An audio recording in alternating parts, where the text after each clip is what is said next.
This is a story of dichotomy because on one hand, you have the Trump regime which appoints two men. Ismile Royer, a former Lashkar-e-Toiba associate who served 13 years in prison for terror charges, and Hamza Yusuf, who is also accused of having links with radical Islamist organizations. They've been appointed to a key advisory panel on religious freedom inside the White House. So on the other hand, you have members of the Trump administration who are erupting in anger over 4 digits, 8647. Now, that was posted cryptically by the former FBI director, James Comey. Trump supporters have decoded it as a call to assassinate the sitting president of the United States of America. So, viewers, what does this say about America? Where a cryptic Instagram post has sparked fear and a lot of political loathing, but men who were once linked to terror, especially groups like Lashkar-e-Toiba and Al-Qaeda, have been giving plump positions in advisory boards that will now advise the White House. Has national security been reduced to this in America? Is this the Trump regime, which seems to be distracted by codes and conspiracies while the real threats are walking through the doors of the White House? Let's bring in our colleagues, Bhavtosh and Pradeep, who are joining us. Bhavtosh, first up, we're talking about the sharp contrast and, we're looking at this kind of hypocrisy, as many would call it, that's playing out. On one hand, you have the entire Trump administration. They're going hammer and tongs. They're calling for the arrest of the former FBI director over his cryptic and now deleted Instagram post, which said 8647. And on the other hand, you have these two appointments. What does this say about the American security apparatus at this point of time? Sagrita, what is more shocking is the fact that is there a change in the opinion or in the view of Trump administration as far as the terror is concerned? Remember when Thakur Rana was extradited back to India, Department of Justice has issued a statement in which they had in fact said that Lashkar-e-Toiba was involved in 2611 and they were directly in fact involved in it, and they had received instructions from ISI and they were involved in killing of 161 innocent individuals. Now, if we just go by the statement that was issued in 2004 by the Department of Justice, specifically mentioned that Royer was involved in sending individuals to Afghanistan and Pakistan, and he in fact helped jihadists gain entry to Lashkar-e-Toiba training camps following a meeting on 16 December 2001 in which an unindicted conspirator said that the terrorist attack that had happened in 9/11 would in fact lead to a global war against Islam. He and other one, Hamidi, were involved not only carrying out these training camps, they also were involved in making sure that terror activities are carried out in Chechnya as well as in Kashmir. Now, these are not source-based information. These are statements that were issued then by the Department of Justice. Now, it's up to the White House to explain why he has been taken on board.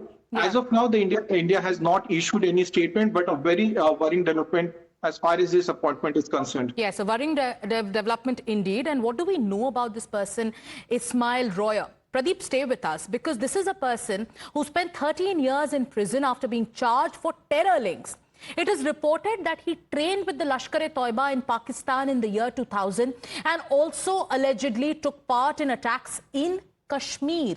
So just imagine, here is a man who has been appointed to the advisory board of the White House's Religious Freedom Commission.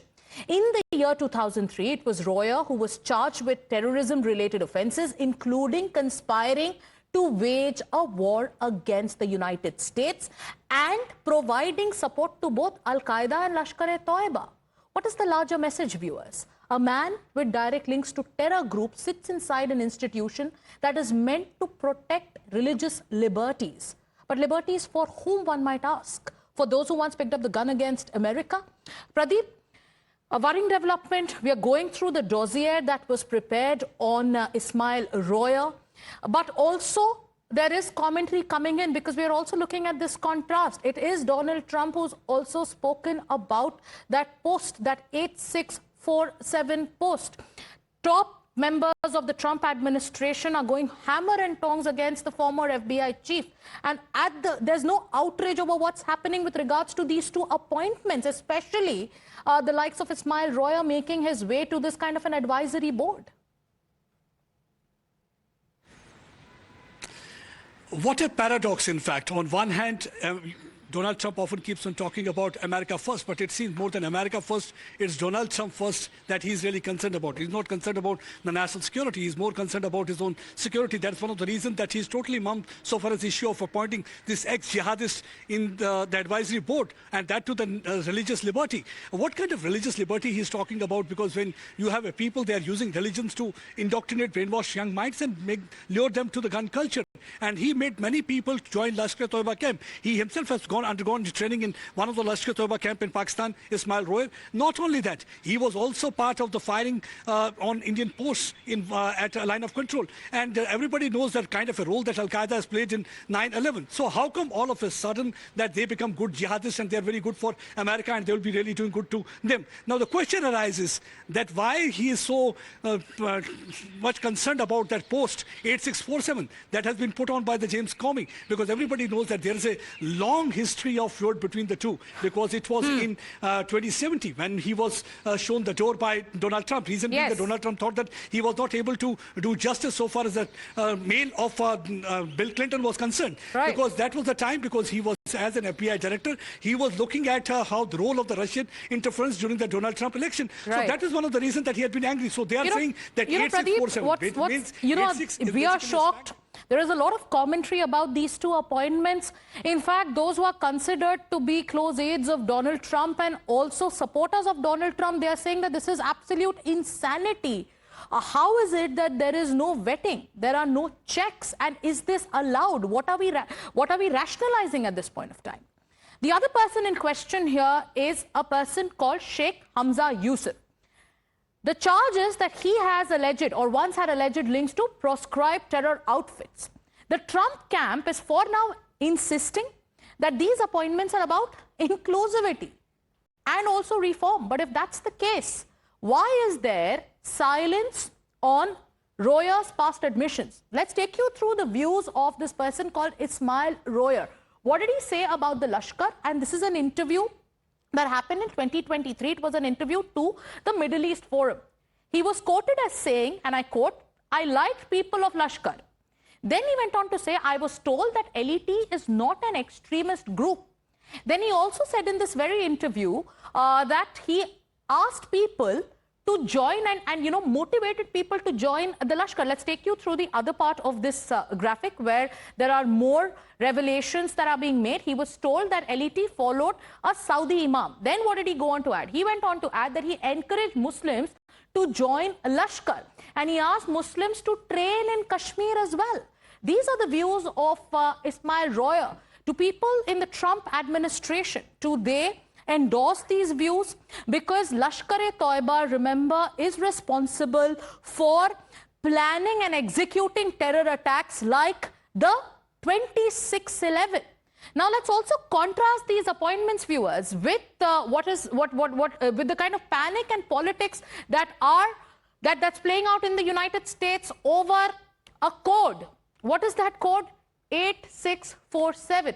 There were few seashells and one photograph that has been interpreted as a death code, which means, like in the US, there is commentary going on that 86, what does this mean?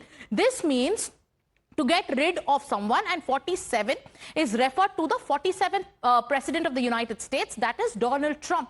Now, supporters of Donald Trump are screaming that this is nothing but an assassination call. Yet, when there are actual terror-linked individuals who are getting key roles in White House panels, where is the great American concern or the great American outrage? How can America claim to fight global terrorism when it is happily appointing men who were once, who once sided with groups like Lashkar? So from Lashkar to White House, from jihadists to advisors, from 8647 to absolute confusion that's playing out. Is this an America which today seems conflicted, which seems compromised? That's the question that many are asking. So let's also decode the anatomy of this controversy around 8647 and why are we talking about it? Because the genesis started with this Instagram post by the ex-FBI chief. This post is now deleted. This photo showed seashells arranged in the form of 8647. What was the interpretation? Like we told you, it was interpreted that by Trump backers as a call to assassinate the US president. And then they went on to say 86 commonly refers to something which means to get rid of, and 47 means 47th president of America, which is Donald Trump. Trump has also spoken on the entire issue in an interview. He went on to say even a child knows what 8647 means. And then his administration has been calling for the arrest of the former FBI chief. The former FBI chief who has deleted the Instagram post, he went on to mention and clarified that he assumed that this was nothing but a political message. So that's the kind of controversy that has been breaking out in the United States of America